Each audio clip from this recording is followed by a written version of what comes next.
आज हम क्लास 10 के एक्सरसाइज 4.4 का क्वेश्चन नंबर 1 देखेंगे। इसमें बोला गया है निम्न द्विघात समीकरणों की मूलों की प्रकृति ज्ञात कीजिए। यदि मूलों का अस्तित्व है तो उन्हें ज्ञात कीजिए। मूलतः इसमें बोला जा रहा है कि आप मूलों की प्रकृति ज्ञात कीजिए या नेचर ऑफ रूट्स को फाइंड कीजिए, और अगर अस्तित्व है तो उन्हें ज्ञात कीजिए। अस्तित्व नहीं है तो हमको ज्ञात नहीं करना है। मूलों की जो प्रकृति होती है उसके बारे में आप मेरा इंट्रोडक्शन वाला वीडियो देखिए, लेकिन फिर भी हम एक बार क्विक रिकैप कर लेते हैं। देखिए, मूलों की प्रकृति जानने के लिए हमको सबसे पहले d बराबर b² - 4ac का मान ज्ञात करना होता है। d क्या है? d को हम डिस्क्रिमिनेंट कहते हैं, या हिंदी में विविक्तकर कहते हैं। d बराबर होता है b² - 4ac। यहाँ पे 3 कंडीशन होता है। अगर b² - 4ac का मान ग्रेटर देन 0 यानी 0 से अधिक आ जाए तो मूल वास्तविक होंगे, यानी वास्तविक संख्याएं होंगी, और असमान होंगे, कहने का मतलब दोनों मूल अलग होंगे। उसी प्रकार b² - 4ac का मान अगर 0 आता है तो मूल वास्तविक संख्याएं होंगी और दोनों मूल क्या होंगे? एक जैसे या एक समान होंगे।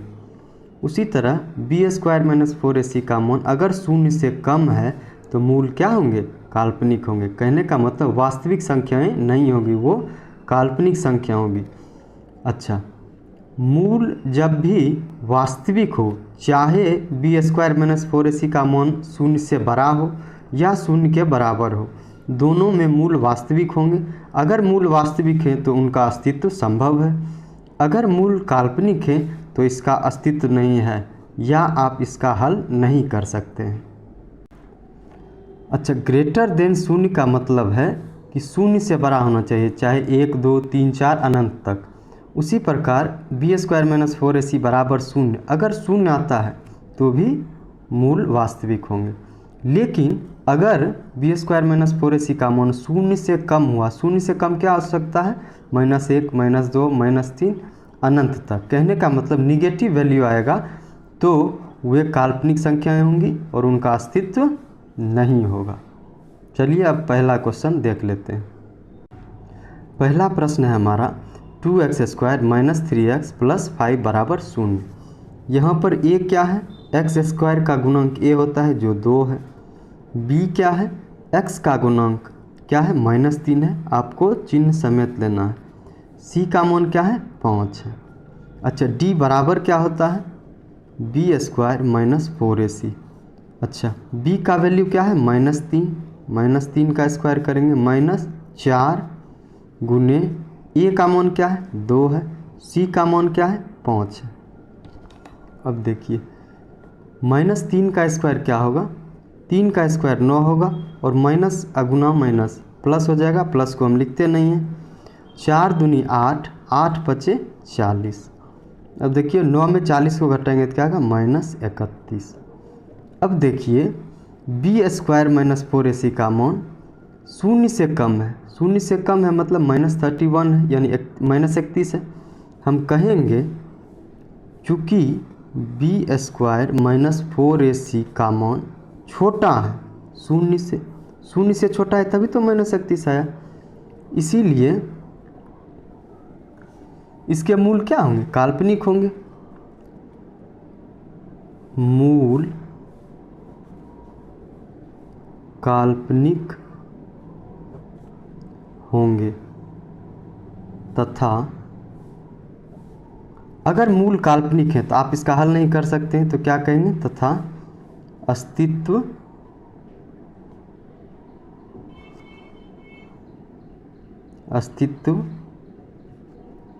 नहीं है।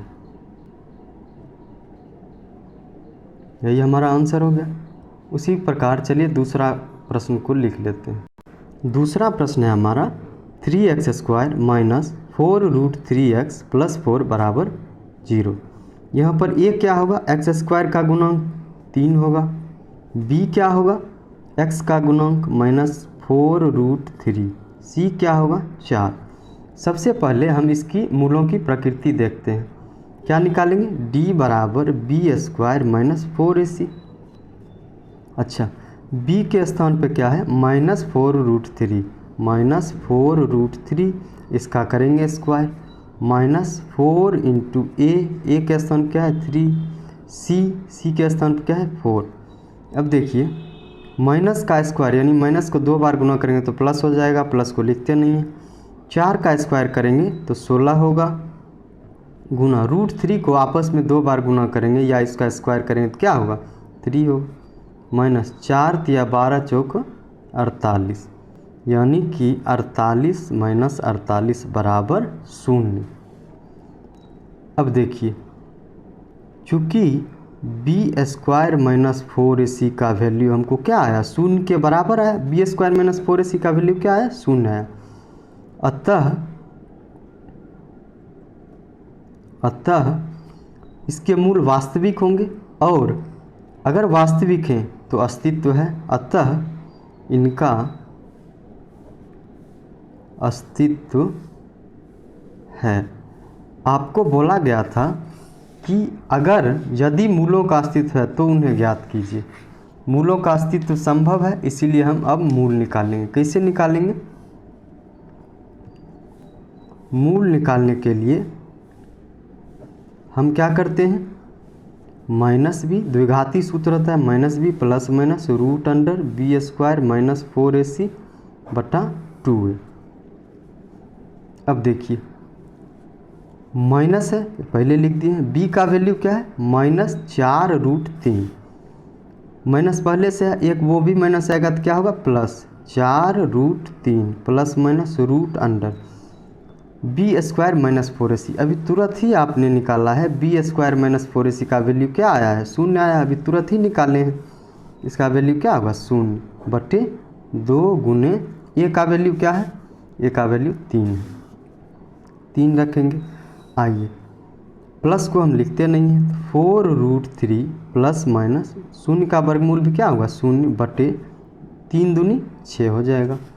अब यहाँ से 2 वैल्यू आएंगे, एक आएगा 4√3 प्लस 0/6, दूसरा आएगा 4√3 माइनस 0 या 0/6। अब देखिए 0 का कोई अस्तित्व नहीं है, इसको हम लिखेंगे 4√3/6, दूसरा होगा हमारा 4√3/6, 2 दूनी 4, 2 तिया 6, 2 दूनी 4, 2 तिया 6। हमको 2 मूल आया क्या 2√3/3 और दूसरा क्या आया 2√3/3। अब देखिए द्विघात समीकरण था तो इसके 2 मूल आए, चूँकि बी स्क्वायर माइनस 4ac का मान 0 है, इसीलिए क्या होगा, देखिए अभी हमने बताया था अगर बी स्क्वायर माइनस 4ac 0 के बराबर है तो मूल वास्तविक संख्या होंगी और मूल क्या होंगे समान होंगे।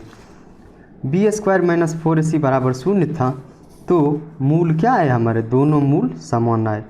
इसको अगर और हल करना चाहते हैं तो कैसे करेंगे, देखिए 2√3/3 को आप क्या लिख सकते हैं, 3 को आप लिख सकते हैं √3 गुना √3, ऐसा तो लिख सकते हैं। क्यों, 3 तिया 9 और दोनों पे आ जाएगा रूट बराबर 3, ये दोनों बराबर हो गया।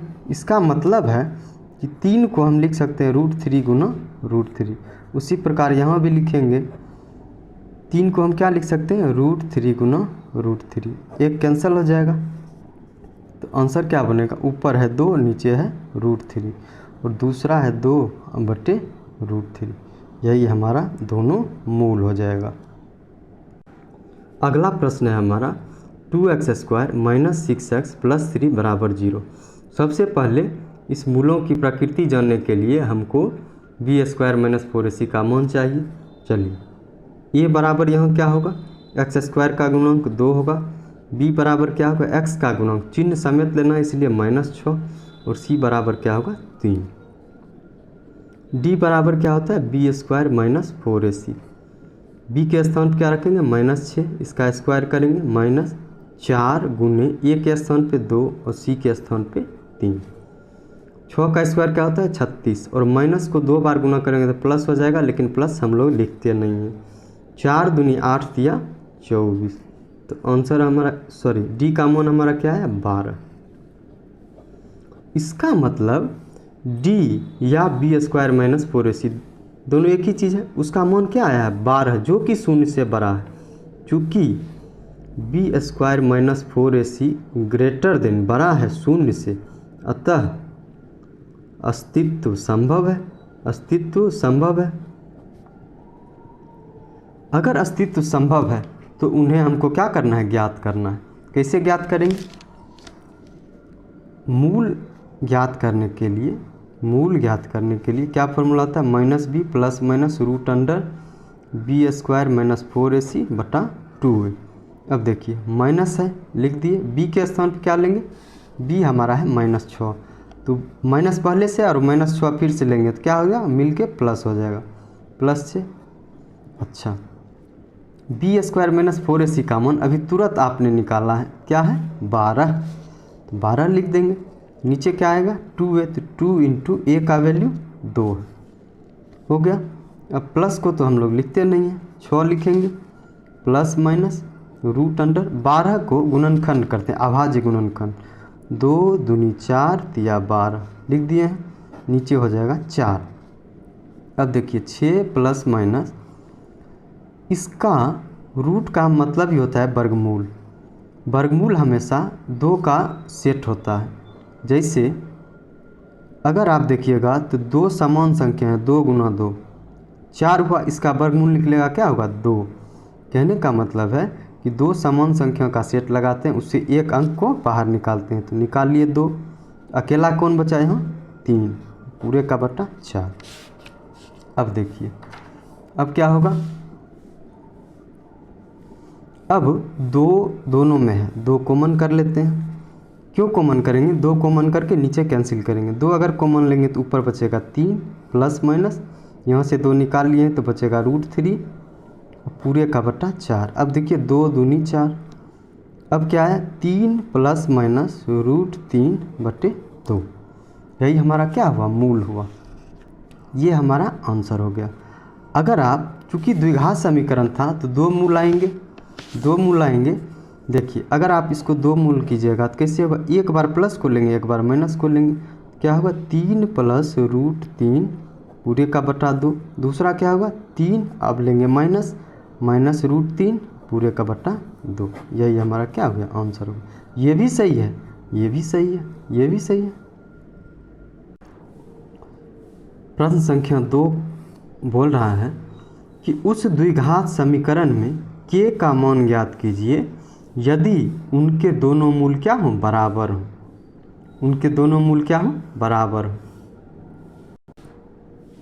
देखिए अगर मूल बराबर है तो अभी आपको हम कंडीशन बताए थे कि बी स्क्वायर माइनस 4ac का मान अगर शून्य के बराबर है तो मूल वास्तविक होंगे और समान होंगे, समान या बराबर होंगे। देखिए मूल वास्तविक और समान, समान कहिए या बराबर कहिए, वास्तविक और समान तभी होंगे जब बी स्क्वायर माइनस 4ac का मान शून्य के बराबर हो। आपको बोला गया है कि मूल क्या है, बराबर हैं। अगर बराबर मूल हैं तो बी स्क्वायर माइनस 4ac का मान क्या होना चाहिए, शून्य होना चाहिए। देखिए a बराबर क्या होगा, एक्स स्क्वायर का गुणांक 2, b बराबर क्या होगा, x का गुणांक क्या है, k है, और c बराबर क्या है, 3 है। अब चूँकि मूल बराबर है, अगर मूल बराबर हैं तो हम कह सकते हैं कि बी स्क्वायर माइनस 4ac का मान शून्य के बराबर होगा। हम ऐसा कह सकते हैं, क्यों, क्योंकि मूल बराबर है। अब मान रखिए b का वैल्यू क्या है, k का स्क्वायर माइनस 4 इंटू ए का वैल्यू 2, c का वैल्यू 3, ये बराबर क्या होगा, शून्य। अब देखिए k स्क्वायर माइनस 4 दूनी 8 दिया 24 बराबर 0, k स्क्वायर बराबर क्या होगा, 24 हो जाएगा, -24 उधर जाएगा तो +24 हो जाएगा। अब देखिए k बराबर क्या होगा, ये स्क्वायर दूसरी ओर जाके क्या होता है, रूट होता है, या आप ऐसा समझे k की पावर 2 इधर जाके 24 पर पावर क्या हो जाएगा, हाफ। अच्छा वैसा ही करते हैं, अगर स्क्वायर इधर आएगा तो क्या होगा, पावर हाफ हो जाएगा। 24, हाफ को ही हम कहते हैं वर्गमूल या रूट। इसको तोड़ेंगे तो होगा 2 दूनी 4, दूनी 8, तिया 24। अच्छा, एक चीज़ और ध्यान रखना है कि जब भी रूट से कोई संख्या निकलती है तो उसके साथ प्लस और माइनस 2 चिन्ह हमेशा उसके साथ लगे रहते हैं। अब देखिए, अब क्या होगा, अभी हमने आपको बताया था कि जब भी वर्गमूल निकलता है तो दो समान संख्याओं का पेयर लगता है और उससे एक बाहर आता है। 2 दूनी 4, 4 का वर्गमूल क्या होगा 2। अगर 2 बाहर आ रहा है तो साथ में प्लस माइनस लेके आएगा। 2 इस दोनों से एक निकाल लिए, अंदर क्या बचा, ये अकेला है, ये भी अकेला, 3 दूनी 6 हो जाएगा। अब देखिए, यही हमारा क्या हो गया, अब इसको हम तोड़ नहीं सकते तो यही हमारा आंसर हो जाएगा। द्विघात समीकरण है, के की अधिकतम पावर 2 है, के की अधिकतम पावर 2 है तो 2 मूल आएंगे, एक प्लस में आएगा एक माइनस है। जैसे आप अगर इसको आप अलग कीजिएगा, एक होगा 2√6 प्लस में, एक होगा माइनस 2√6। चलिए अब दूसरा क्वेश्चन देख लेते हैं। अगला प्रश्न है हमारा kx × x - 2 + 6 = 0। देखिए, ये द्विघात समीकरण के फॉर्मेट में नहीं है। हम क्या करेंगे, इसको गुना करेंगे। kx को अगर x से गुना करेंगे तो क्या होगा kx²। ये माइनस है, ये प्लस है तो क्या होगा माइनस। 2 को इस kx से गुना करेंगे तो क्या होगा 2kx + 6 = 0। अब देखिए, ये द्विघात समीकरण के फॉर्मेट में है, ax² + bx + c = 0। इसी फॉर्मेट में हम कहते हैं a बराबर क्या होगा x² का गुणन k होगा, b बराबर क्या होगा x का गुणन क्या होगा -2k, और c बराबर क्या होगा 6। अभी बोला है कि मूल बराबर है, चूँकि मूल बराबर हैं इसीलिए b² - 4ac का मान 0 के बराबर होगा। अगर मूल समान या बराबर हैं, मूल वास्तविक संख्या तो होंगी ही, समान है या बराबर हैं, तो b² - 4ac का मान किसके बराबर होगा 0 के बराबर होगा। चलिए मान रखते हैं, b का मान क्या है -2k, तो -2k लिख देंगे, उसका स्क्वायर -4 × a का वैल्यू क्या है k, c का वैल्यू क्या है 6 = 0। अच्छा, 2 का स्क्वायर 4 होगा, k का स्क्वायर k² होगा, माइनस का स्क्वायर क्या होगा प्लस, प्लस हम लोग लिखते नहीं हैं। 6 × 4 24, के साथ में रह जाएगा बराबर 0। अब क्या करेंगे, अब दोनों में हमको 4k दिख रहा है, कैसे, अगर आप यहाँ से 4k कॉमन लीजिएगा, 4 निकाल लिए हैं, 1k निकाल लिए तो 1k बचा, माइनस k को आपने बाहर कर दिया, बचा 24, 24 में आप एक गुणनखंड 4 को निकाल लिए तो क्या बचेगा 6 बराबर क्या होगा 0। अब देखिए, 2 कंडीशन बनेगा, अगर 4k बराबर क्या होगा 0/k - 6, 0 को k - 6 से भाग देंगे तो क्या होगा 0। इसका मतलब 4k बराबर क्या है 0, इसीलिए k बराबर क्या होगा 0। दूसरा कंडीशन हमारा होगा, अगर आप k - 6 को यहीं रहने देते हैं तो ये 4k उधर जाके क्या होगा 0 के नीचे आएगा, 4k k - 6, 0 को किसी भी चीज़ से भाग देंगे तो क्या होगा 0, k बराबर क्या होगा -6 उधर जाएगा तो +6 हो जाएगा। k का 2 मान आया है हमको, एक +6, दूसरा आया है 0। k का 2 मान प्राप्त हुआ, एक 0 और एक 6। अब देखिए, हमारा मूल समीकरण क्या था, kx² - 2kx + 6, kx² - 2kx + 6 -2kx + 6 = 0। यही हमारा मूल समीकरण था। आप सोचिए, अगर k का मान 0 लेंगे, अगर आप k का जगह 0 रखेंगे तो यहाँ पे 0 होगा तो ये पूरा टर्म क्या हो जाएगा 0 हो जाएगा। अगर ये पूरा टर्म 0 हो जाएगा, यहाँ भी k का मान 0 रखेंगे तो पूरा टर्म 0 हो जाएगा, तो क्या यह द्विघात समीकरण होगा, नहीं होगा। इसीलिए k का मान हम कंसीडर नहीं करेंगे। के का मान क्या लेंगे 6, इसीलिए के का मान हमारा क्या आया 6, यही हमारा क्या होगा आंसर। के का मान 0 अगर लेते हैं तो यह द्विघात समीकरण नहीं हो सकता, क्यों, ये पूरा टर्म 0 हो जाएगा, जो कि तब यह द्विघात समीकरण नहीं होगा। अतः के का मान क्या होगा 6। उसी तरह पहले प्रश्न में के का 2 वैल्यू आया था, +2√6 -2√6, ठीक है। ये दोनों किसका वैल्यू आया है, के का वैल्यू हमको मिला, यही हमारा क्या था आंसर था। आप इसको भी ले सकते हैं, इसको भी ले सकते हैं।